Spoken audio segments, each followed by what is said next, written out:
We've talked a lot about the Lightning stars, but who are the next young guns to come up and break into the roster? We'll talk about it on today's Locked on Lightning podcast.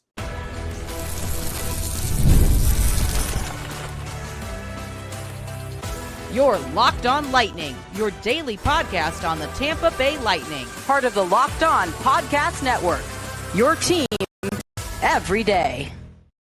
Happy Friday, everybody. Thank you for making Locked on Lightning your first listen of the day, every single day.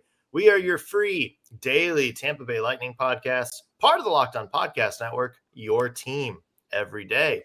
As always, we want to start out by shouting out the everydayers, all of you who listen to every single show, every single day. We love you. We appreciate the support you give us week in, week out. I'm Nick Morgan, and I am joined by the Rocco Baldelli to my God. Who else was on that team back in the David Price? Sure, maybe, yeah, same era, yeah. The Rocco Baldelli to my David Price. Greg Steven. Greg, how's it going? Good morning, everyone. Thank you for listening as usual. I am super excited about today's topic. We're talking about age. I think age is such a big piece of sports, and we're going to dive into it with the Lightning specifically today. Yeah, that's kind of the $1 million question that people ask about this team is how long is that cup window open? How long can this current core stay effective at their age? Big topics of conversation we're going to be talking about today. First, though, do want to mention today's episode brought to you by Gametime. Download the Gametime app, create an account, and use code LOCKEDONNHL for $20 off your first purchase. All right, Greg, we're talking about age, and there's some interesting topics of conversation with the Lightning down the road, including how much this current core can stay effective at their age. When is it time to maybe start looking towards the future a little bit, even though they're kind of doing that a little bit right now? And are you concerned about age at all this coming year? But let's start with some positive, and that is the young guns coming up in the system right now. Tampa Bay, they don't have a deep prospect pool, but I think there's really some effective players in there, some of which already have made some impact with this team. So, Greg, I'll ask you, what young players are you most excited to see in 2026? I feel like I can't stop talking about him. Every time we do an episode, I think his name comes up and comes out of my mouth. But Gage Goncalves, I think he is the guy this coming season. I think he's going to be the most obvious improved player on the Lightning this season. And I think that he's going to solidify a top 6 role by the end of the year. 100%. That's a bold pick. Yeah, it seems like he always comes up. I think it's fair to say he's the young person that's going to have the biggest impact during 2026, right? Hopefully, right? I think there's space for others to have an impact. I think Lilleberg is another one to keep an eye on. And we've talked about that before. He has such a great game, and they're just like a couple small things that if he just cleans those tiny areas of his game up, like he'll just be such a substantially better player. And it's just, it seems very obvious and simple, and everything in life is difficult, right? But I think if he makes those changes, he could also, be in contention for most improved player this season as well. Yeah, I mean, you look at his game last year, and I don't think anybody really was expecting what they got, especially after he came back to the team during that little January window where he was waived.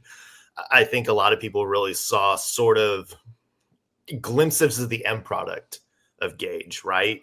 Where this is sort of what you can expect from him. And I think, honestly, like, you get him to be like a solid depth scorer in the middle 6, that's perfect. Perfect. That's kind of what this team needs.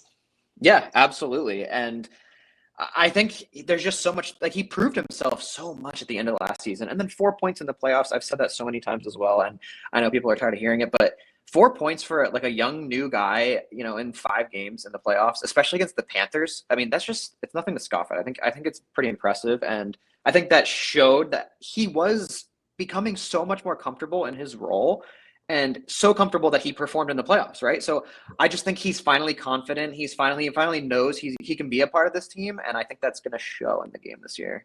Yeah, we talked about it a little bit when we did our breakthrough candidates for next year. We did that show a few years back. You know what's interesting? One guy we didn't really mention was Conor Geekie.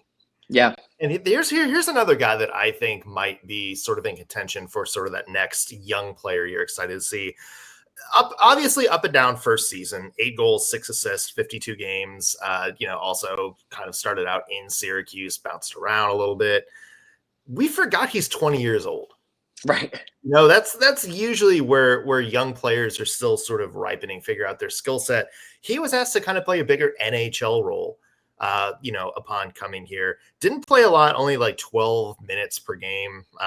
Average time on ice last year. It's average sort of the same in the postseason. But I think we saw glimpses of what he can be. And he's a big body. He's a guy that offers a lot of size, a lot of ranginess.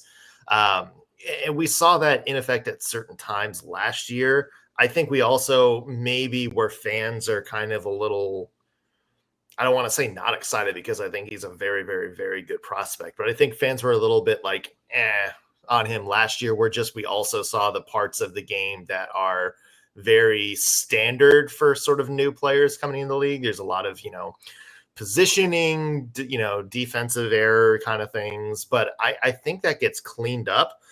And the thing I like most about Conor Geekie's situation coming into this year is I don't think he's going to be quote unquote thrust into a role. I think the Lightning's top 6, top 9 is solid enough, especially if your boy Gage steps up and has another big year like we both think. I think he's a guy that can kind of hang out sort of on that third line wing, maybe fourth line a little bit, and just develop his game without sort of that expectation of needing to come in and be a big contributor on the power play right away, be a consistent scorer right away. This is just a guy that I think can spend the year working on his game. And I think as a result of that, we're going to see him take a big step forward. Yeah, completely agree. And he got so much experience this past season. And I love that you brought up his age because it's such a good point. Like I think he's 20. I think maybe he just turned 21. He just turned 21, right. I think, after the last playoff game. Okay, so now he's 21. That's still so young, like crazy young. And to play that many games at that age is awesome, right? That's just an accomplishment on its own. But that is such great learning time for him, like you said. And this season, he'll be able to like feel a little more comfortable. I think similar to Gage, they both got so much ice with the Lightning this season that now it's not like, oh my God, I'm playing for the Lightning. It's okay, how can I be a more impactful player for the Lightning, right? Instead of thinking, do I deserve to be on this team? It's now, how can I make this team even better? And I think that's going to be great for both of those guys. Huge. Yeah, 100% with you there. The other guy that I'm thinking of, I'm going to throw one more name at you for this segment. Let's hear it. And this is a guy hasn't made his NHL debut yet. And that's Ethan Gauthier. Okay. This is a guy's second-round pick in 2023. Just finished his last year in the OHL or QMHL.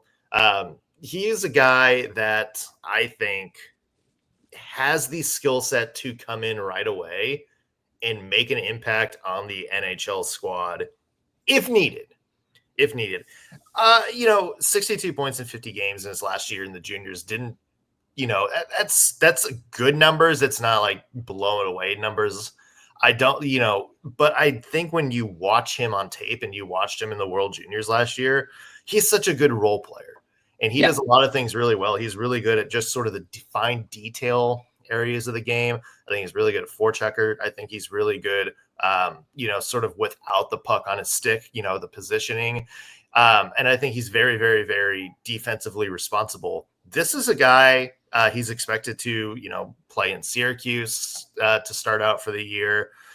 This is a guy that I think if we see him in the lineup this year, Greg, I think he can be really, really solid, especially if he's on sort of the bottom line. I think he's a really good sort of fill-in there for injuries and whatnot.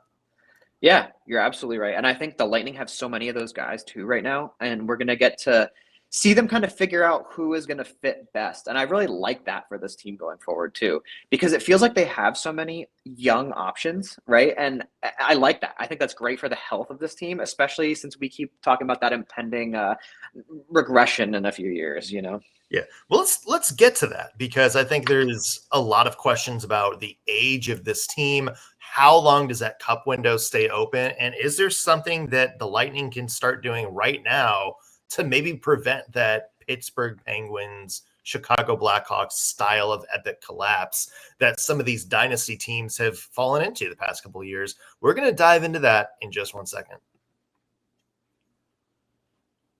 Today's episode is brought to you by Gametime. Have you ever decided at the very last minute to head to a game with friends and family? Maybe it's game day and you suddenly realize that looks fun. I would like to be in the stands instead of whatever it is I'm doing right now.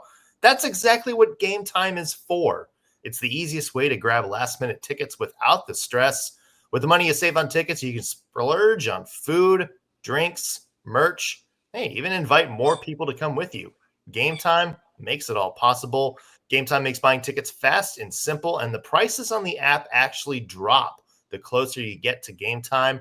They've got incredible last-minute deals, clear seat views, and a lowest price guarantee that takes the worry out of buying. If you're like me, you have a little bit of decision fatigue and you don't like just endlessly scrolling, trying to figure out which seats are the best, Gametime has zone deals that pick the best seats automatically in your section for you, and they also show you the best deals in terms of price versus seat value and quality right at the start of the app, so you know what the best deals are when you log in. So take the guesswork out of buying tickets with Gametime. Download the Gametime app, create an account, use code LOCKEDONNHL for $20 off your first purchase. Terms apply. Again, create an account, redeem code LOCKEDONNHL for $20 off. Download the Gametime app today. Last minute tickets, lowest price, guaranteed. We're back on Locked on Lightning. Nick Morgan here alongside Greg Stephen. And Greg, we brought it up kind of before the break. Questions about maybe how long the Lightning can keep this cup window open, just considering the age of some of the core players. What are your thoughts on this? Oh man, I prepared such a lengthy and detailed note-taking session. Okay, are you ready for some great facts? Lay it on me. Lay it on me. Bring all the spice. Okay, so over 30 years old on the Lightning. Let's just, for argument's sake, call 30 like the average regression point, right? I think prime is probably, for argument's sake, like 25 to 30, 32, maybe. Yeah. Something like that is probably most people's prime. So we'll call 30 like the beginning of the end, okay? The Lightning have 10 players that are 30 or over. 5 of those players I would consider to be, let me think about this. I mean, 4 of them are probably Hall of Famers. Cooch, Hedman, Vasi. You could argue McDonough, and then Gensel. And those are the big 30 pluses. The others, Girgensons, Glendening. So not huge subtractions, right? And then you have Paul, Bjorkstrand, and Yanni. Okay. So that being said, 30 years old.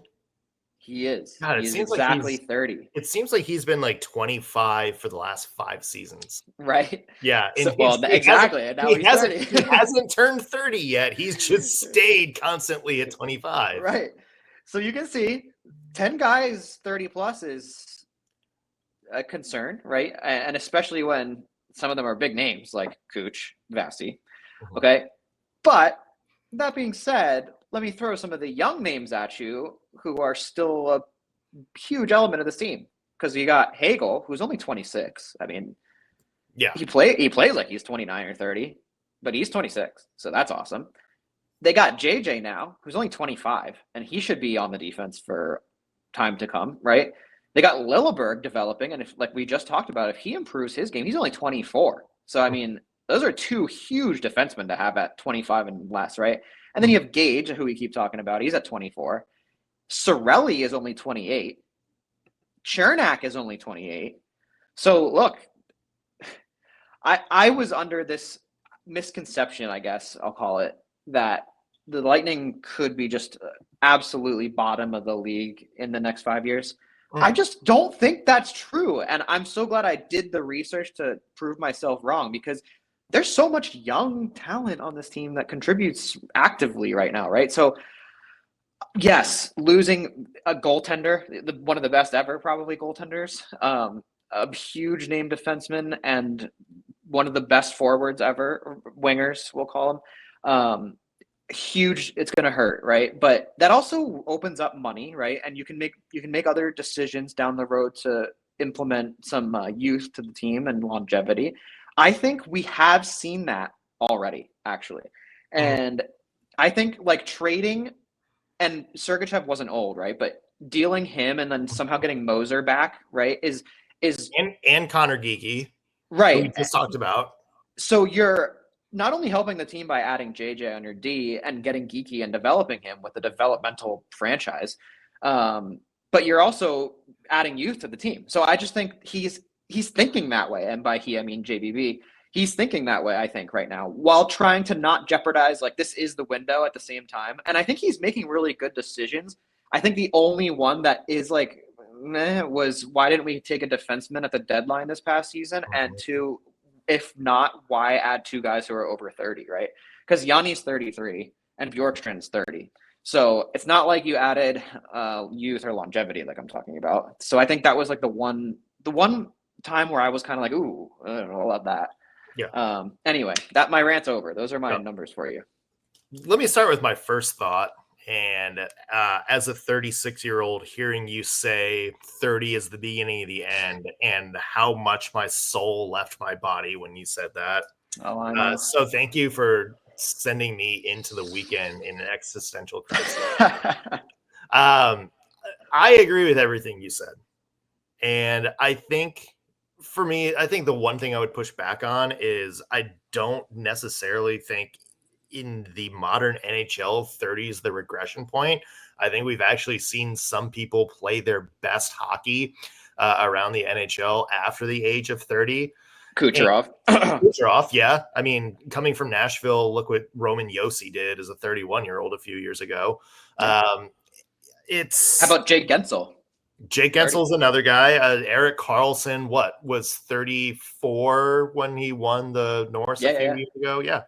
So to me, this isn't, I don't think, quote unquote, over 30 is like you should be concerned. I think it's more of I think we need to maybe start thinking 5 years down the road when maybe the regression starts to happen a little bit. The thing, and I'm glad you brought up the Sergachev trade, because I think that's kind of the key to, let's say, protect the future of the team. Safeguarding the future of the team is look for little deals like that where, hey, you might have a really good player sort of in his prime. And I think we agree Sergachev was probably number one defenseman quality at certain times. But I also think there's opportunity there to get a few players who are comparable in JJ Moser. I think in certain areas of the game, I think Sergachev's better than JJ Moser, but I also think there's an opportunity there to bring in a couple of younger pieces who you can maybe develop a little bit more and build around. And I think that's going to kind of be the key here. Look, the Tampa Bay Lightning, to me, the cup window's open still until there's some serious regression here. But I think the thing that they've done well, and the thing that most teams do well, like when you look at the Red Wings transitioning from, the early 2000s, the late 90s into sort of the Pavel Datsyuk years, is they had young guys ready to go, ready to sort of take the next step when those holes popped up. That's where Datsyuk and Zetterberg came in handy. Pittsburgh Penguins, Crosby, Malkin got a little bit older. That's when our buddy Jake Gensel stepped in and really started playing a big role. And I think that's what the Lightning have done very well. We saw it in, the 2020 Cup. Steven Stamkos kind of winds up going missing a little bit because of the injuries. that's when Braden Point stepped into a big role. And I think he proved to everybody, okay, that's a number one center right there. Yeah. And I think right in that same vein, Anthony Cirelli started playing a bigger role and absolutely crushed it. And that's when we were like, okay, Anthony Cirelli is a really good top two center. That's kind of the thing that I think the Lightning have to be aware of, is just knowing that you have guys that you can trust to step up and play a bigger role when needed. That's going to be the key to keeping this cup window open past the next handful of years. Absolutely. And I think another thing I want to toss into the Sergachev trade before we move on is that you're also dealing a guy, like you said, he was in his prime, but also he had a history of injuries, right? So you're adding youth, you're adding, in your eyes, more durability, if you will. And I think also the decision came from the fact that the Lightning really thought that Lilleberg, Perbix, Radish were like the next three big guys, right? And I don't blame them for like looking that way. And I think this past season tested those three guys, and we saw who came out strongest. And I would argue Lilleberg's probably the best of those three. I think Radish is good for, I think, his role. I think Radish, when he plays well, he looks unbelievable, right? And then he's one of those guys where when he has a bad game, it's just like really obvious. And I think that's my issue with him. It's just very polarizing. But anyway, almost 30. Right, exactly. Yeah. It's not like he's young. So yeah, you definitely want to look for the youth. And I'm glad, that's why I'm so happy with the Moser trade. I think that I'll throw in one more thing just because it keeps coming to me. It's that Sergachev, to me, being with Kuch and Vasi as Russians, I think that creates like a really good synergy for the team as well. And I think that's pretty important. Like when you're around, if a lot of people forget, these guys are all from different places in the world, right? So like having people that you can speak your own language with, for example, right? Your native tongue and stuff like that. I think that's like a big part of like teamwork and things like that. So that's one of the worst elements of the trade that's not talked about by anyone. It's that like they dealt someone who was like, you know, kind of the same sort of culture as some of the guys on the team, you know? Yeah, that's going to be the key. We need Nikita Kucherov to have a Russian friend. Yeah. I say Kirill Kaprizov. Yeah, bring him over. Watson Wild, Seth Supal. Let's make it happen, man. Let's just throw it out there. Yeah. I do want to ask you, Greg, when team age kind of becomes a concern, and are there signs of it that you've seen that maybe make you a little bit wary for 2025, 26? I'm going to ask that, and I want you to give me an answer when we come back. Today's episode is brought to you by FanDuel. Mark your calendars, folks. August 26th, that is FanDuel's Future Day. It's a brand new holiday for football fans like myself and Greg, who just live for bold predictions and preseason hunches. For 24 hours, FanDuel is giving you deals on NFL season predictions. So whether you're calling your MVP, eyeing a long shot division winner, or ready to crown your Super Bowl champ before week 1 even kicks off, this is your moment. So take a flyer on the MVP race. I've got Jordan Love. Greg has Joe Burrow. Crown your champion in August. Number 1 Bengals fan, Greg Stevens, has the Bengals winning it all. I'm going with the Buffalo Bills, although my mom was very, very unhappy that I didn't pick the hometown Detroit Lions, her hometown Detroit Lions, to win the Super Bowl. So I might have to change that, Mom, if you're listening. You can also parlay your division winner dark horses. So if you think the Tampa Bay Bucks are going to make a big run this year, this is your chance to make a little bit of money off of it. So visit FanDuel today and start planning your futures bet now. Download the FanDuel app because Futures Day is one day only. FanDuel, play your game. Welcome back to Locked On Lightning. Nick Morgan alongside Greg Stephen. And Greg, we talked about age a little bit before the break and kind of what this means for the team down the road. How does JBB and companies kind of keep that cup window open past the next couple of years? I want to ask you, have you seen any quote unquote signs of age pop up maybe in the past year or so that maybe concern you about this team for this year? No, I don't think so. I don't think that's going to be today's show, everybody. Thank you for joining us. No, go ahead. No, I think maybe some people will probably contest me with Hedman. I think maybe there were some instances where you're kind of like, oh, if he was 5 years younger in his prime, like, that would have been a little different in that play. I don't know. It's tough to say. It's not like he had a bad year, right? We talked about this on one of our episodes. He had a fantastic season, one of the best. Yeah. So, look, saying that he's regressing or showing signs of age is, I feel like, interesting. Other than that, I don't think so. Cooch was fantastic, and Vasi looked fantastic. He had his surgery, and maybe some people will say, okay, well, he got injured. Maybe that's a sign of age. Maybe. I think everyone gets injured, though, right? So. Yeah. I don't think so. Do you think, have you seen that from anyone on the team? No. Here's what I think they've done really well. I think Victor Hedman, you say, hasn't shown sign of age. He's not the same skater he was years ago, but I also think he's evolved his game in other ways where he's still as effective at controlling the offense and contributing to the offense as he was 10 years ago.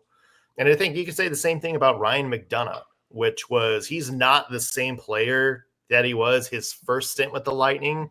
Goes to Nashville, comes back, and I think we see a little bit of a different game from him. He's not that same sort of secondary puck mover that he used to be, although he's still pretty good at that. But he's definitely more of that smart lockdown, stay-at-home defender that I think teams really need. Here's, I think, the only concern with age as it relates to the cup window. To me, the biggest X factor is Victor Hedman, because you look up front and the Lightning actually have a good collection of youth up front. I think they have a couple of big guns like Braden Point, Anthony Cirelli, who are still very much in their prime and are going to be in their prime for a couple of years. Brandon Hagel obviously has a lot of good years left in him. Gage Goncalves, even all the Lightning's top prospects. I think like when you look at the athletic list, like 1 through 6 or 7 were all forwards. Yep. There's not a lot of help coming behind Victor Hedman. Other than I think maybe the brightest sort of future star right now you have is maybe JJ Moser, and you can hope maybe you develop him a little bit more. But to me, Victor Hedman regressing is going to kind of be the X factor on this team. Not saying it's going to happen this year, but when it happens, and that's just because I don't think there's a lot of defensive help behind Victor Hedman. And I think maybe moving forward, that's going to be an area for JJB or JBB to look at. There's too many J's and too many B's out there. That's going to be an area that he needs to look at, because I think if you can kind of start shoring up your defensive prospect pool and you maybe get a few people that you think you can develop into, doesn't even have to be like the same game changer quality as Victor Hedman, but just a couple of really, really, really good young defensemen who can be number one quality defensemen. I think that's going to shore you up a little bit more. But I think that's maybe just the biggest concern is when Victor Hedman, when he's not the same player that he was, when he's not as effective as he was because of age, whenever that is, there's not really any contingency plan for there. Yeah, no, I totally agree. And this is another reason I keep bringing up the past or this most recent trade deadline is because to me, it's such an opportunity to find someone who is going to be moved regardless of whether it's you that signs them, right? So I had mentioned it, I think, on maybe the first or second episode, like Rasmus Andersson is the type of guy that I would go for if I'm the Lightning, because you want someone that's reliable on D, but also can maybe produce a slight bit of offense in the way that Hedman does, right? Yeah. While also being defensively responsible. And like guys like Rasmus Andersson at the deadline, like that's like a move I would think they would want to make instead of adding all these guys on forward. Like you had said, it's just there's so much firepower on the Lightning. And to me, firepower does not win playoff games. To me, playing physical, having a strong goaltender, and being defensively responsible is how you win games in the playoffs. And I firmly believe, like, obviously having depth scoring is huge, right? Like, you can't just have a bunch of schmoes playing on the third and fourth line. But, like, you're going to get most of that production from Kucherov, Point, Gensel anyway. So like trying to add in guys like Yanni and Bjork, it's not like bad for the team, but it's also like, to me, it's just really not the priority, right? And I think, like you said, you want to find a defenseman that can be there when Hedman does eventually regress, whenever that is. I think he's 34 now. It's probably safe to say by 37, his game will look at least a little bit different, right? I don't think he'll be awful by any means, assuming he continues to play. I just think, I think it's inevitable for every human on earth that, like, at a certain point, you're going to take a step back. Again, as a 36-year-old, I feel my soul leaving my body here. Oh, Real quick, because we're up against some time, but I do want to ask you really quick your thoughts on, sort of the trade strategy for the last couple of years has been just sacrificing as many draft picks as possible to get the players you need at the deadline to fill those roster holes. Are you still on board with that? Or do you think maybe that JBB needs to be a little bit more protective of those high draft picks?